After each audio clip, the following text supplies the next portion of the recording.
I got that animal, ambition. I got that animal, ambition. I got that. Smoke here, y'all. Was good. I've been out for like a week or so. Haven't been uploading anything. I just been busy dilly-dally, just like gaming and stuff. But yeah, I'm gonna get back on this. Try to do it like hopefully on a daily basis. Upload more video like 2 or 3 times a day or something, based on the schedule I have at home and stuff. I replaced the back screen with a green screen. I don't have a green screen, but using the green screen effect using video broadcast, because you know my room is not a setup at all. Like you look at the wall, it's like it's childish as hell. A bunch of like cars and whatnot. When we moved in here, I didn't feel like taking the wallpaper out because it's a very annoying process. Gotta do it by like inch by inch, make sure no like piece of scrap is on the wall whatsoever. I don't want to go through all that, so I'll just let it be. But yeah, like looking back at my video, it's like cool and all, it's just that damn background gets to me. So yeah, we're gonna be looking at 10 incredible WWE matches that ended in disqualification. But they do it for various reasons, because they don't want to have one guy or both guys look weak if they result in a loss, which to me makes no sense, because in competition it's gonna be a winner and a loser. Or you want to continue the story by having this match end the DQ for the following months or however long it is to set that match up properly, I guess, so that they can end it more dramatically and stuff. Oh, and this is by WrestleMania. The original link to this video is in the description below. Alright, let's go. Certain WWE matches are on the brink of becoming classics, but at the last moment WWE pulled the rug from under the fanbase and opted for a DQ finish. A DQ finish, whilst disappointing, is a surefire way to continue a rivalry, but when the DQ finish takes place on a major pay-per-view, fans leave the event feeling shortchanged. Join us now as WrestleMania looks at 10 incredible I'll give Undertaker WWE props matches for that putting ended the in referee a DQ. gently Be down sure to with that subscribe and hit that chokeslam. notification bell for daily wrestling videos and follow us on Facebook Probably not for used to exclusive bumps. lists. Also check out our new channel, WrestleMania That or Shorts. he had an injury or whatever. Number 10, AJ Styles vs Samoa Joe, SummerSlam 2018. I remember The this match. WWE booked a certified dream match for the 2018 SummerSlam event. AJ Styles This was one going Samoa to Joe defend was his talking. prestigious WWE title against Samoa Joe. These two had classic after classic back in TNA, and now it was time for the two to work their magic in a WWE ring. The match itself was great, but the finish came when Joe began to taunt AJ's family, leading to AJ attacking Joe with a steel chair. This obviously led to a DQ victory for Joe, but due to a title being unable to change hands via DQ, AJ remained WWE Champion. Whilst completely understandable that WWE wanted to continue the feud, SummerSlam is a major event for WWE, and a DQ finish in a WWE title match at the show was incredibly disappointing. If this was Fastlane or something In that regard, it makes no sense. It's a big full pay-per-view, and they constantly talk about how it's the biggest blockbuster of the summer. like that, maybe it would have been alright. Number 9, Brock Lesnar vs. Facts. The Undertaker, Unforgiven 2002. Following Brock Lesnar's victory over The Rock at 2002 SummerSlam event, WWE decided to proceed with the Lesnar vs. Undertaker feud over the WWE title. Look at that belt, bro. To That's say a that beauty. these two had chemistry I would love be an that belt. understatement, as before they even design. had a match, there was a distinct aura surrounding their segments, and it was no surprise that the Unforgiven match was excellent. Due to their iconic rivalry just getting started, WWE opted to go for a double DQ finish, but thankfully WWE had an exciting spot planned to send the fans home happy. Following the double DQ finish being declared, The Undertaker would throw Lesnar through the set at the top of the stage. It was an exciting moment and planted the seeds for Lesnar and the Dead Man's acclaimed Hell in a Cell matchup, which would follow just 1 month later. Number 8, John Cena vs. Kurt Angle, Unforgiven 2005. When John Cena was drafted to Raw as WWE Champion in 2005, they attempted to recapture old magic by emulating the rivalry between Stone Cold and Vince McMahon. Raw GM Yeah, Eric that's Bischoff pretty would much what become they did. Cena's arch nemesis, and this would be the focal point of Raw for a number of months. Bischoff would recruit Kurt Angle to take down Cena, and the two faced off in the main event of the Unforgiven pay-per-view in 2005. This was a brand-exclusive pay-per-view for the Raw brands. There was a ton of pressure on delivering a memorable main event, which was warranted a pay-per-view price tag.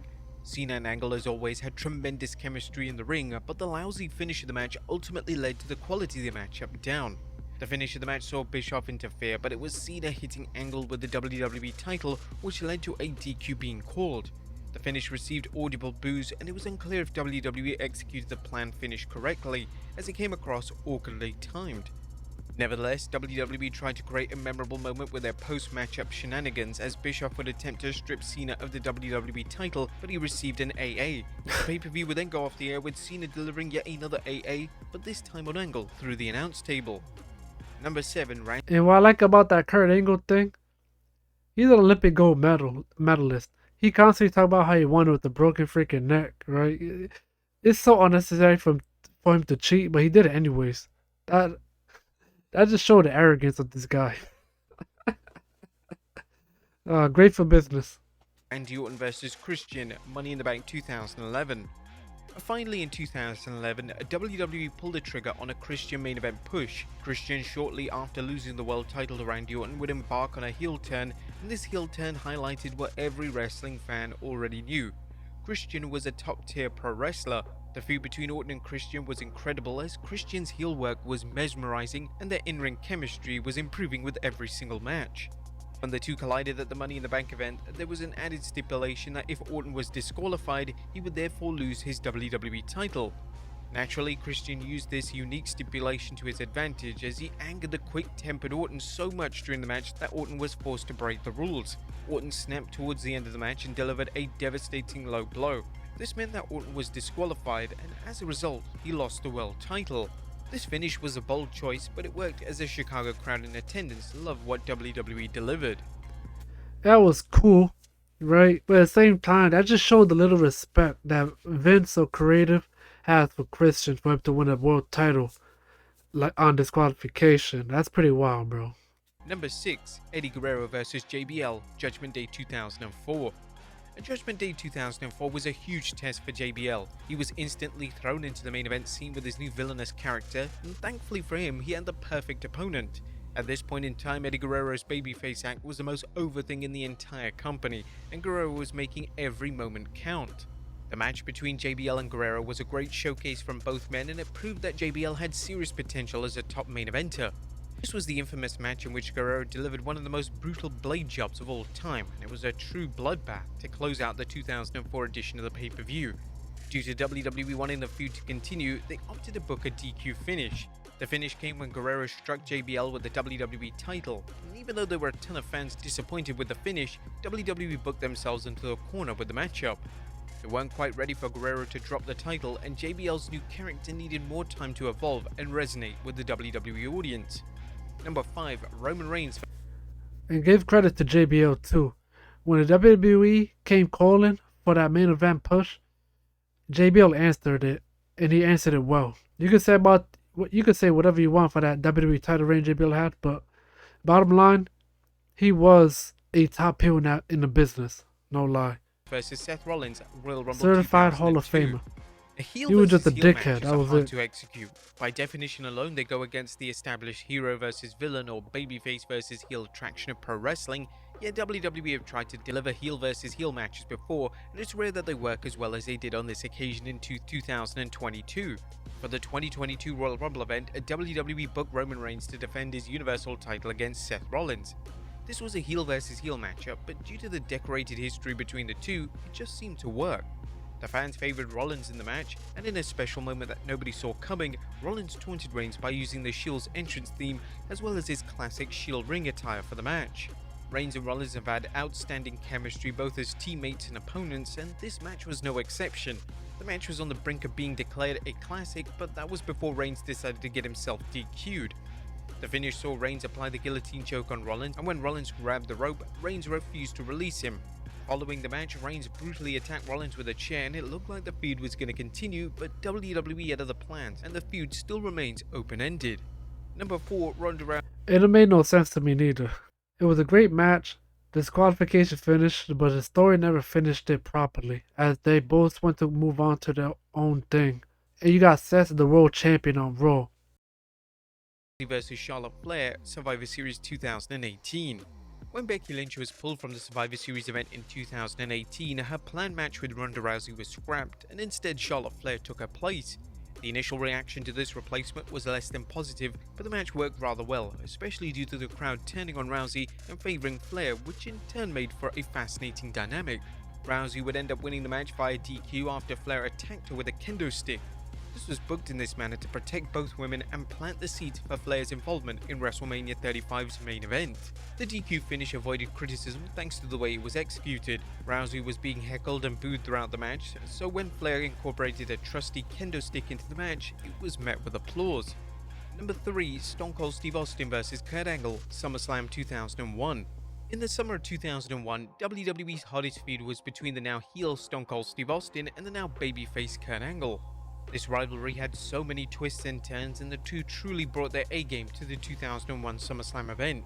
From opening bell, the hatred between the two was on full display, with this being one of the most intense yet celebrated matches in SummerSlam history.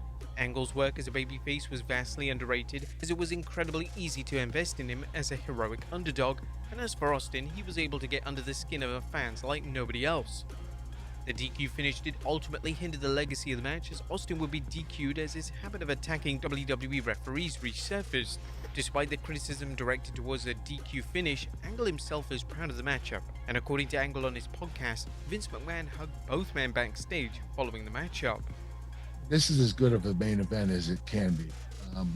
Other than the finish, other than that, you can't get a better match than this. Stone Cold and I were on that night. Oh, he was hugging us. He was like, that was awesome. Thank you so much, guys. And that's when you know you did something special, is when Vince gets up and he's really excited. And Vince was very excited about this match. Saw money. Number 2, John Cena vs Randy Orton, No Way Out 2008. When John Cena... This was the height of my fandom right here. I started watching The Business by early 2008. Really late, like literally late 2007, because my first show was the 2007 recap matches that they aired on Monday or Friday, one of those 2 days, and then I started watching wrestling from there. I couldn't watch Raw at the time because school night and stuff. I was watching SmackDown every Friday night because it was on school night, so I was like, I bet. Even though I didn't watch Raw, I still like the SmackDown will show recaps. Plus, I'd be on that WWE.com like almost on a daily at the time. I was like at least 10 years old. Yeah, I was 10 years old at the time, so I was just going back crazy with this wrestling stuff, man. Seeing this, I seen this match on YouTube. Yo, that made me hate Randy Orton even more, bro. Cena Oh my won the God. 2008 Royal Rumble. He decided he wanted to wait until WrestleMania to have his world title matchup. Therefore, a match against WWE Champion Randy Orton was booked for the No Way Out pay-per-view. The match itself was a typical Cena vs Orton match, but the finish has since become a meme. Out of nowhere, Randy Orton randomly decided to slap the referee and get himself DQ'd. Never seen that The moment before, works bro. well because Orton's facial That's expressions are hilarious, and Cena looked absolutely heartbroken. This was WWE's way of advancing the storyline all the way to WrestleMania 24, as the two legends would collide yet again, but this time Triple H would be included in a memorable triple threat matchup. 15-minute long Shawn Michaels banger. versus Mankind Oof. in Your House Mind Games. The 1996 In Your House Mind Games event featured a main event which is arguably the finest match of Mick Foley's iconic career. Foley took on Shawn Michaels for the WWE title, and both men delivered an absolute classic. The match worked mainly because of the compelling story both elite wrestlers told. The flashy HBK had to modify his in-ring style to counteract the hardcore and deranged style of Foley. The match received critical acclaim, and it was almost awarded 5 stars by Dave Meltzer. Sadly, the DQ finish holds the match back. The finish came when Vader and Psycho Sid interfered, which was a rather lazy way for the match to come to a close. Both HBK and Foley have spoken at length about the match in the past, and this is what HBK said regarding the match, as well as a DQ finish during the appearance on the My Mom's Basement podcast. That's a funny Could have name. been more perfect for me. So again, it's two guys adapting and adjusting to one another. This job can be very easy, really, at its core. But usually you only have that with your best friends because there's always some form of other emotion getting in the way. And Mick is one of those people that never hung around, didn't know, but still when you get together, there's a chemistry there. It's really just an odd pairing, but in a fantastic way. And I think that's why it'll always be special, because there's storyline to it. There's no follow-up to it. And I really do. I think it's one of those matches, again, even now, especially in today's era, where you go, well, didn't that end in disqualification? Heaven forbid you do those now. I mean, that's what even made it special. For that moment in time, it was absolutely one of those perfect things that just sits there. And had you done more with it, that might have messed it up. People have really come to appreciate that match for what I think it really was. There you have it, folks. 10 incredible WWE matches that ended in a DQ finish. Be sure to leave your comments down below. I'll see you next time with some more wrestling content. I got no further comment. It was a great vid. So yeah, thank you guys for watching. Peace. I'm out.